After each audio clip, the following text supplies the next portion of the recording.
Bonjour à tous. Madame Maes va commencer par faire l'appel. Monsieur Jean-Paul Joseph. Présent. Madame Eck Jeanne. Monsieur Chourel Jean-Pierre. Madame Sarkissian Dalida, représentée par Monsieur Rocheteau. Monsieur Rocheteau Philippe. Madame Najarian Marlène. Monsieur Berkesli Franck. Madame M. Élodie. Monsieur Fréani Laurent. Madame Gaudin Christiane, représentée par Madame Bourgeois. Madame Bourgeois Ginette. Monsieur Valéro Gérard. Monsieur Maël Jean-Michel. Monsieur Roux Christian. Moi-même présente. Madame Bertonnery Pascal. Monsieur Caparros Michel, absent. Madame Bourmont Valérie. Monsieur Moinel Anis, représenté par Monsieur Chourel. Madame Revet-Ségolène, représentée par Monsieur Bertoncini. Monsieur Secadi Michel. Présent. Monsieur Garcia Antoine, absent. Monsieur Champion Yannick, absent. Madame Bocalves Manuela. Madame Pouchko Françoise, absente. Monsieur Palais Christian, absent. Monsieur Vivier Christian. Madame Lantillon Christine, absente. Et Madame Ossène Véronique, absente. Bien. Donc pour commencer, les décisions qui ont été prises, ça concerne plusieurs régies de recettes, les eurodateurs, le service patrimoine et quelques occupations du domaine public par des locaux communaux. Ensuite, nous avons à voter le compte-rendu du conseil municipal du jeudi 14 décembre. Donc, est-ce qu'il y a des observations?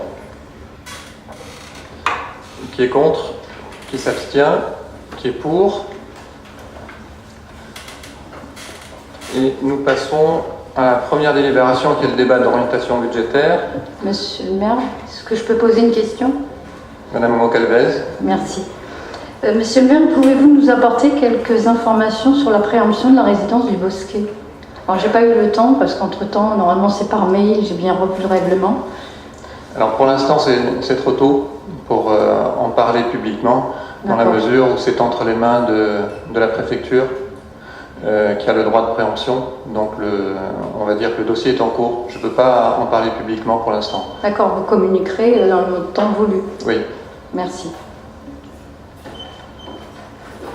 Donc le débat d'orientation budgétaire, un moment qui est important pour faire vivre notre démocratie locale. Madame Larousse va vous présenter les principaux équilibres, le contexte national, les contraintes que nous avons au niveau local, au niveau du budget principal, des budgets annexes, donc un peu de prospective et quelques perspectives également. Madame Larousse, qui est notre directrice financière.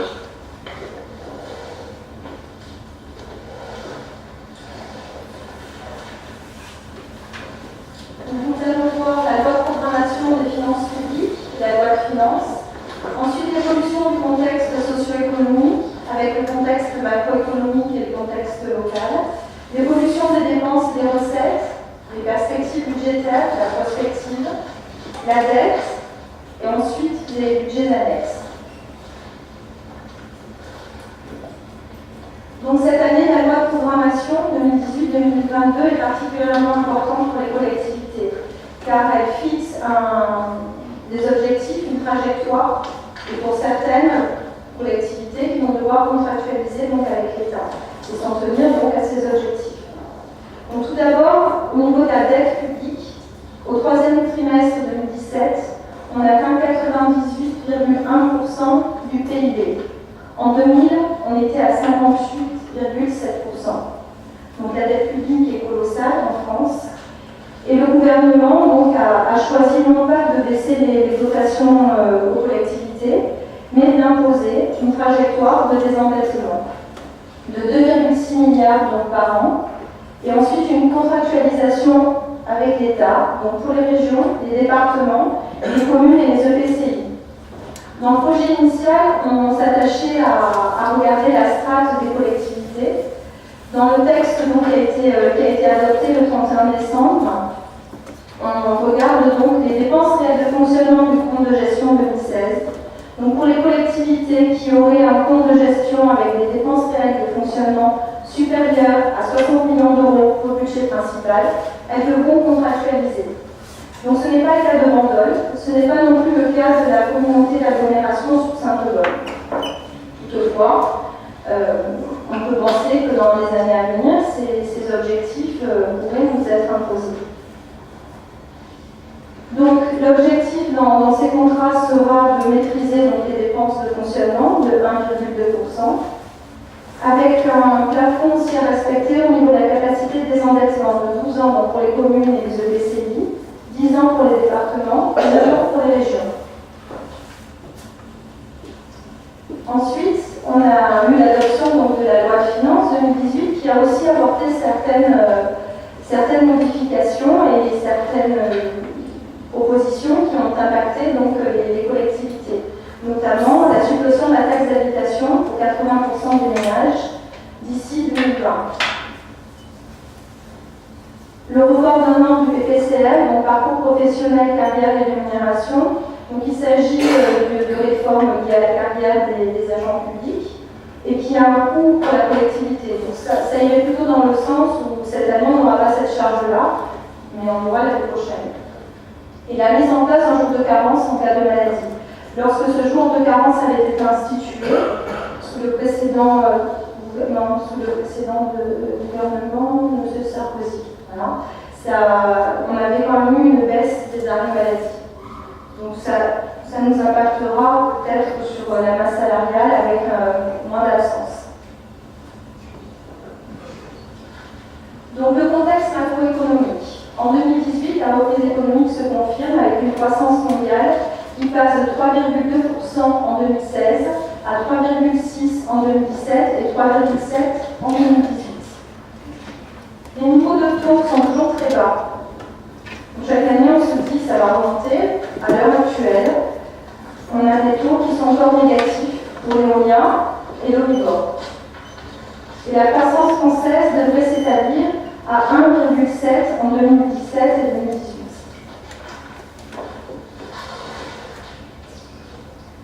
Le contexte local. Donc pour Bandol, entre 2014 et 2018, la baisse de la DGF, la dotation globale de fonctionnement, s'est élevée à 1 449 765 €. C'est plus de 14 points d'impôt. On a eu parallèlement une augmentation du fonds de péréquation intercommunale qui passe de 45 686 en 2012 à 481 165 en 2017. Donc le FPIC, pour Bandol, c'est une dépense. Pour certaines communes, c'est une ressource, pour nous, c'est une dépense. Donc on voit bien qu'on a parallèlement une baisse de la DGF très importante, et en même temps, on a des recettes, des dépenses qui sont obligatoires et qui augmentent. Et cette année, on a vu aussi une part des recettes donc, liées au produit des jeux, qui représente quand même 8% en 2016 de nos recettes réelles de fonctionnement, qui a baissé sur l'année 2017. Sachant qu'une de nos communes voisines donc, est en train de construire un casino, on peut se dire que nous serons impactés peut-être encore plus fortement dans les années à venir. Le contexte bandolais, ce qui est quand même particulièrement fort chez nous, c'est les charges de personnel qui sont élevées. Donc là, vous avez l'évolution du nombre de titulaires. En 2008, 214. Pour arriver en 2014, 255 titulaires. Donc par rapport à l'année dernière, on a eu des départs en retraite qui n'ont pas été remplacés, et on est à 223. Donc de 2008 à 2010, les 4 premières années du précédent mandat, il y a eu une augmentation de 14,96% des charges de personnel. De 2014 à 2017, sur 4 ans, il y a une baisse de 1,01%.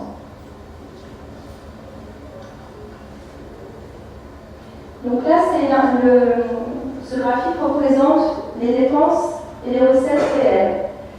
Donc on voit bien, depuis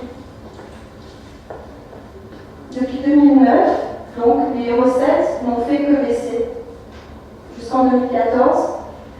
Et malgré tout, on a eu donc des dépenses qui ont augmenté. pour arriver donc en 2014 à une situation qui était alarmante. Et donc là, on a le compte administratif 2015, on voit la maîtrise et la baisse des dépenses. Pour arriver donc en 2017, c'est un CA provisoire parce que les comptes ne sont pas définitivement arrêtés. Donc là, sur ces années-là, on voit quand même que les recettes ont baissé. Et là, ce sont des projections, mais des projections budgétaires. C'est-à-dire qu'au niveau budgétaire, on prévoit toujours une marge. Par exemple, les charges de personnel, l'année dernière, on avait prévu 2,2% et on a fini l'année à 0,23%. Donc ça explique les écarts qu'on peut avoir sur ce graphe. Donc la capacité de désendettement, c'est un ratio qu'on regarde attentivement. Il signifie qu'une collectivité avec une capacité de désendettement de 10 ans peut théoriquement rembourser la totalité de sa dette en mobilisant à peu près les 2 tiers de son épargne brute. Le dernier tiers pouvant être consacré à l'investissement. En revanche, un ratio supérieur à 15 ans signifie que les emprunts ne pourront pas être remboursés de manière saine. Je vous rappelle que le ratio qui est fixé dans la loi de programmation est de 12 ans pour les communes. Donc la capacité de désendettement de la ville de Bandol. Donc on est passé de 57 ans en 2014. Ça s'explique puisque l'épargne était au plus bas et que c'est un ratio, donc c'est la unité de la dette sur l'épargne. Et pour arriver donc à 4,3 en 2015, 2,5 en 2016 et en 2017, provisoirement, 2,4. Puisque la ville n'a pas pour l'instant emprunté, donc on se désendette. Donc là, ce sont les chiffres des communes de l'agglomération Sud-Saint-Eudôme pour 2016. Donc pour Bandol, on est à 2,5. On voit qu'on se situe, on est quand même bien au niveau de la capacité de désendettement. Les autres communes le sont aussi. On ne va pas commenter les finances de nos voisins, mais c'est intéressant de pouvoir se comparer. Donc là, on est par rapport à Sanary, par exemple, on est bien plus bas. C'est une ville qui a quand même une dette assez importante et qui a une capacité d'autofinancement aussi élevée. Et là, cette année, par rapport à l'année dernière, le Bossé a une capacité de désendettement qui est assez élevée. Donc le taux d'épargne brute, qui est donc la capacité d'autofinancement sur les recettes réelles de fonctionnement. Ce ratio est très important, couplé avec la capacité de désendettement. Donc les banques regardent ces ratios-là lorsqu'on fait des demandes de prêts.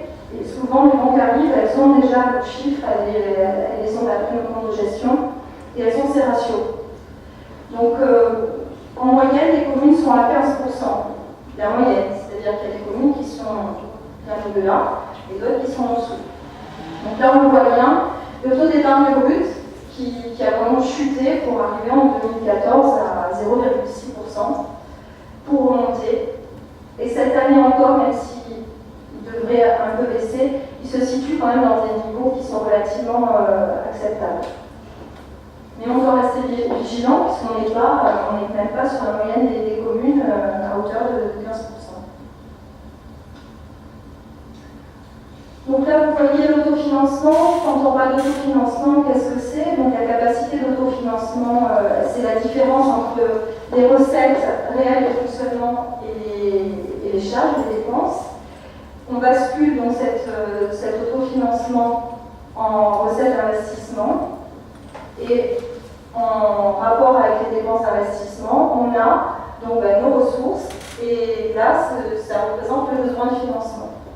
Donc souvent, au niveau de l'investissement, on sort en négatif sur l'investissement et le besoin de financement est couvert par le contribuement ou par l'autofinancement. Donc là, vous avez l'évolution de l'épargne de gestion et de l'épargne brute. Donc là, pareil, ça suit le même tracé qu'on a vu précédemment. Une baisse assez importante donc de 2009-2010 à 2014. Et ça remonte de façon importante pour se stabiliser sur les 2 dernières années.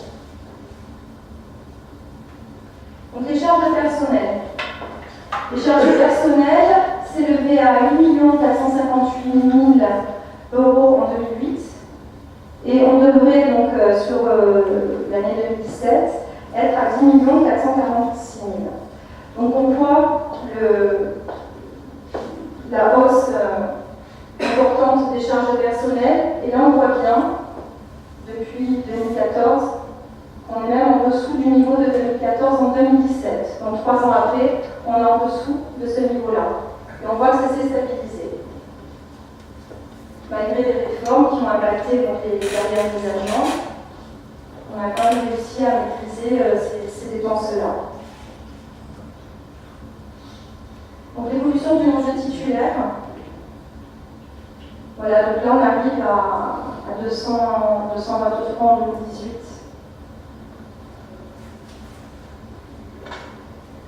Alors l'évolution des charges de personnel au niveau de l'agglomération. Donc Bandol de 2008 à 2014 avait donc l'évolution la plus importante de 24,53%.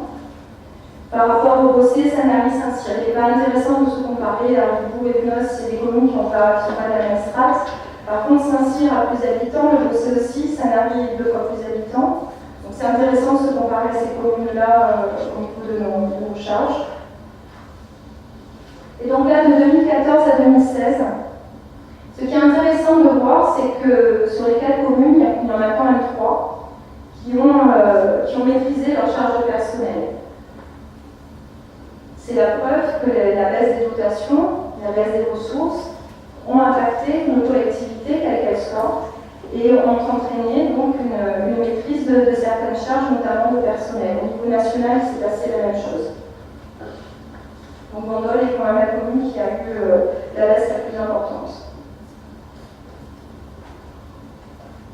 Donc les charges à caractère général, pour avoir appelé donc, le chapitre 011, on voit que depuis 2014, il y a une baisse, et depuis 2015, on est dans la maîtrise, on n'est plus dans la baisse des budgets.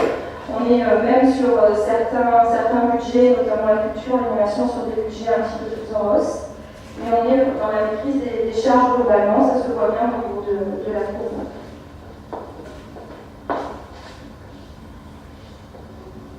Donc pour l'investissement, on voit qu'en 2015, on avait un niveau d'investissement qui était bas et qui a remonté progressivement pour atteindre des niveaux quasi identiques sur des petits travaux. Après, il n'y a pas eu de grosses opérations type la médiathèque, où voilà, pour l'instant, on est sur des travaux de voirie, des travaux d'entretien, qui sont quand même à un niveau plus élevé. En tout cas, on est en croissance au niveau des travaux d'investissement. Donc les recettes d'investissement, les dotations, les subventions, et pourquoi on ne voit pas donc, le chapitre 16, c'est quand on fait rentrer un emprunt ou le CLTR. Quand on est en rembourse, donc le CLTR, et ensuite on fait un tirage, c'est une recette. Donc là, ça fait 2 ans qu'on n'a pas eu recours au CLTR, puisque les taux étant tellement bas, en faisant un remboursement temporaire et un tirage, on payait plus d'intérêt que ce qu'on en paye en le laissant un petit peu un emprunt classique. Donc les perspectives budgétaires. En 2018, on aura l'augmentation de certains budgets, 7% de plus pour l'animation, 12% pour la culture, et 60 000 € vont être investis dans l'aménagement de la salle Jules Verne, pour permettre à des spectacles d'une jauge un peu plus petite de se produire, s'ils le souhaitent, à la salle Jules Verne. Donc les charges à caractère général s'élèveront à 5 90 851 €, soit une augmentation de 0,18% par rapport au BP 2017. Donc on est vraiment dans des chiffres quasi équivalents et donc dans une maîtrise de ces charges-là. Pour le chapitre 012, on maintient une augmentation de 2,2% par rapport au montant réalisé en 2017. On va avoir la mise en place du versement de transport par la communauté d'agglo. Donc c'est un versement qui s'applique à toute entreprise de plus de 11 salariés. Et donc forcément, la commune est aussi impactée par la mise en place de ce versement de transport au niveau de l'agglomération. Et donc on sera impacté au niveau de la salariale à hauteur de 28 €. C'est à peu près comme si on procédait à un recrutement. Ensuite, il y a une revalorisation du SMIC aussi de 1,23%. Donc, grâce aux efforts de maîtrise de toutes ces dépenses, on aura une stabilité des taux d'imposition pour la 3e année consécutive. Et on continue donc de ne pas remplacer un fonctionnaire sur 3 partant à la retraite. Donc les taux pour 2018 restent les mêmes, 11,94% pour la TH, 18,30% pour la taxe foncière sur le bâti, 58,79% pour la taxe foncière sur le non-bâti. Alors parfois, quand bien même la commune n'augmente pas ses taux d'imposition, il peut y avoir une variation sur les feuilles d'impôt. À quoi est due cette variation? Donc, quelles sont les variables de la taxe d'habitation, alors même que la commune ne touche pas à ces taux? Donc chaque année, lors du vote de la loi de finances, la valeur locative des bases est revalorisée, ce qui induit forcément une légère augmentation du montant à payer, même si les collectivités n'augmentent pas les taux. Le calcul de la ATH, par exemple, on procède au calcul suivant. Donc la valeur locative du bien, moins les abattements, donc la commune de Bandol a tous les abattements réglementaires au maximum, plus on applique donc des taux de la commune, de l'intercommunalité et de la taxe spéciale d'équipement. Donc si d'autres collectivités bougent leur taux, la feuille d'imposition peut varier même si la commune garde les mêmes taux. Et en 2018, une taxe spécifique à la gestion des milieux aquatiques et prévention des inondations sera appliquée par la communauté d'agglomération Suisse-Saint-Aubonne. Donc en 2018, les contribuables verront cette taxe s'appliquer. En ce qui concerne les travaux, donc là on a pris quelques exemples parce qu'il y a une liste assez longue. Donc au niveau des bâtiments, l'état civil va revoir réaménager ses bureaux, puisque maintenant on a pris en charge donc, les passeports et les cartes d'identité biométriques. Donc ça implique un matériel un peu spécial, un réaménagement. Donc il y en a pour 10 000 €, c'est fait en régie. La salle de judo, donc l'étanchéité, le gymnase, la climatisation de l'école primaire, la climatisation de la pension Magali pour 30 000 €, le ravalement de façade de la pension Magali, la réfection de la salle du four à poterie à l'école primaire, 26 000 €, réfection du sol aussi de dortoir, d'une classe, et une remise aux normes du sol souple.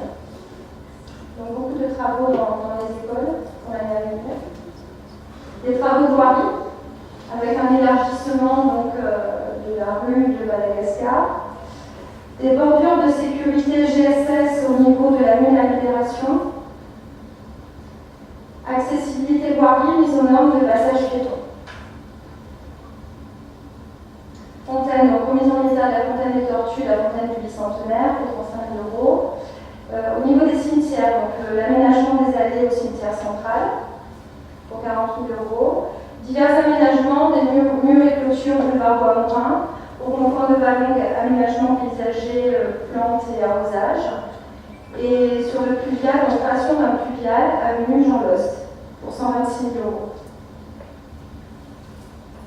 Donc là, en faisant un peu de prospective sur la DGF, on voit que jusqu'en 2020, donc elle baisse parce que même si l'État n'applique plus donc, un prélèvement pour le redressement des finances publiques, dans le mode de calcul, comme rentre le potentiel financier, la commune subit un éclatement de la DGF et donc on se retrouvera avec moins 1,5 million, donc 15 points d'impôt en 2020. Donc voilà la perte de la DGF.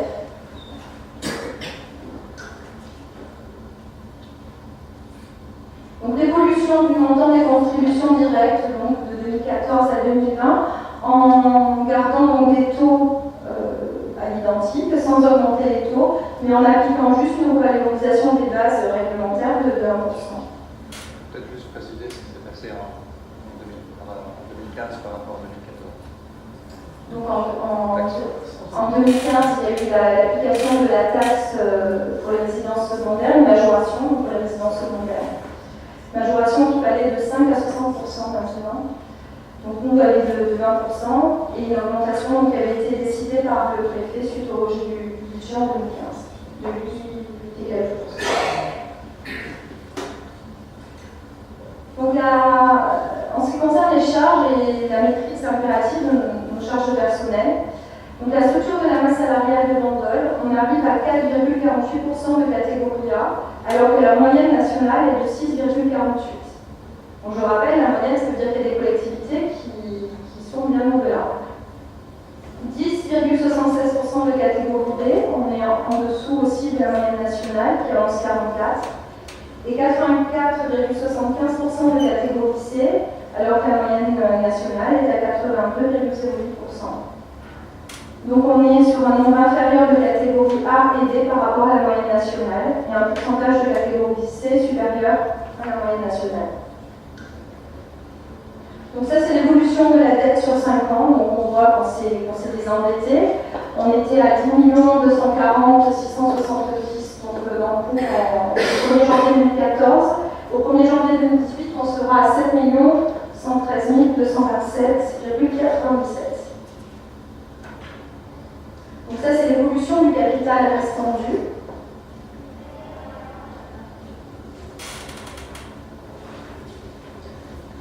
Donc c'est la dette par nature, donc les emprunts plus classiques et l'emprunt revolving, donc le CRDR, à hauteur de 23%. C'est le dernier emprunt qui avait été contracté. Donc ça c'est un graphique qui vous montre le risque de notre dette. C'est selon la charte de Gisler. Donc là on voit qu'on a 100% de notre dette qui est sur un risque faible. On a une dette qui est très sécure et par contre elle est aussi assez rigide, on a très peu de taux variables. Donc le budget de l'eau, c'est un budget qui est déficitaire régulièrement et ce déficit est lié essentiellement, il y a eu beaucoup de travaux qui ont été menés sur l'eau. La tarification n'ayant pas évolué depuis 2009, puisque les tarifs sont toujours les mêmes, on a eu, via des travaux, donc des dépenses à la fois liées à des emprunts, à des flux financiers, à des amortissements liés aux biens, et un déficit donc, qui s'est installé.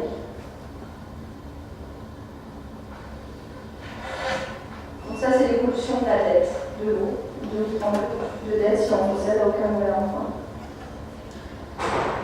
Donc la régie des parkings sur 2018, donc le revêtement enrobé du parking du casino et l'aménagement du parking de la corniche Bonaparte ou parking du Plein d'Or. Voilà, donc c'est un budget qui est excédentaire. L'assainissement, c'est un budget qui a longtemps été déficitaire et qui aujourd'hui se porte bien. Suite au transfert du coût de la DSP qui auparavant s'était porté sur ce budget-là, et suite à la nouvelle DSP donc, qui a été menée par le syndicat, donc le salarié de Bandol, ça a été répercuté sur la facture donc, de l'usager. Et la ville a baissé la taxe, donc sa redevance de 25% pour essayer de compenser cette hausse qui avait été décidée par le syndicat. Donc l'évolution du capital restant dû de l'assainissement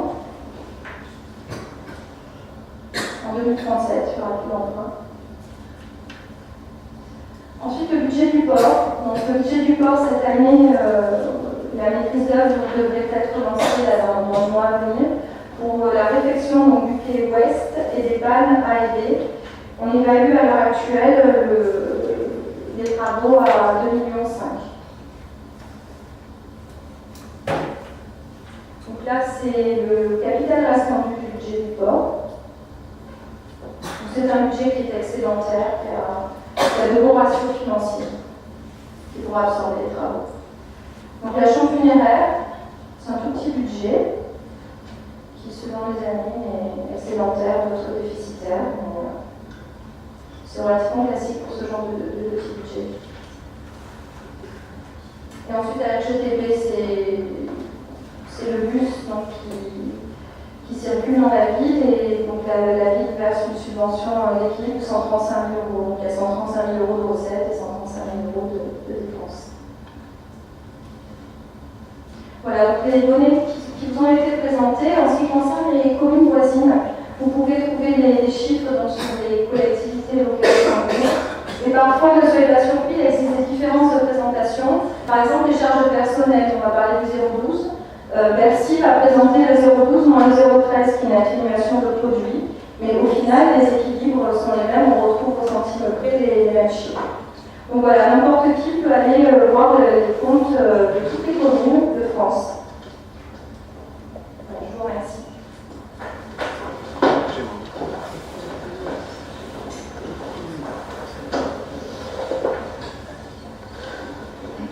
Donc un grand merci à Madame Larousse, son exposé était très clair.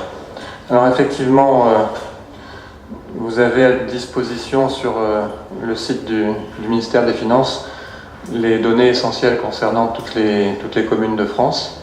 C'est bien utile parce qu'on peut déjà avoir les principaux ratios. Et moi, ça m'avait permis, à partir de 2008, de faire une analyse relativement précise des comptes de la commune, alors qu'on avait accès plus ou moins facilement aux données budgétaires et aux comptes administratifs. Ce qu'on peut retenir de cette présentation, c'est le désengagement de l'État. Bon, ça tout le monde le sait, mais vous avez pu constater que l'ampleur est assez impressionnante.